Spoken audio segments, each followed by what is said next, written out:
what is the power of Christian freedom?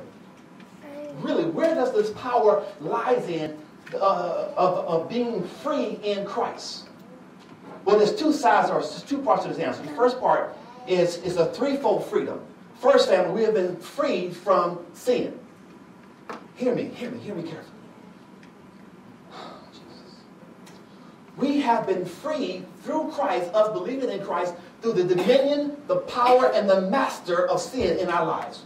No longer, if you are free in Christ, are you now under the power or the dominion of sin. Sin does not have a hold of you. Say, sin does not have a hold of me. Sin doesn't have a hold of me. Listen, you got to believe this. You got to believe it. You got to start speaking those things. Sin does not have a hold of me. Second part of this threefold freedom. We've been free from the law. No longer, as being free in Christ, do we have to submit or espouse to the law as we know it in the Mosaic law, the Old Testament. Tithing, Sabbath, what you eat, what you drink. No longer. We've been free from that law. You see, when we are free from that law, then it frees us up to be who God has called us to be. Then I can really, look, if someone's been called to be a street minister, and they up there amongst the streets, the elements of the streets, they are free from the law. And with that freedom from the law, family, comes freedom from man. If God has called you to be a street minister, you should be free of the law, and you should be free of man's perception of you, because you cannot totally be who you are unless you are free. Right.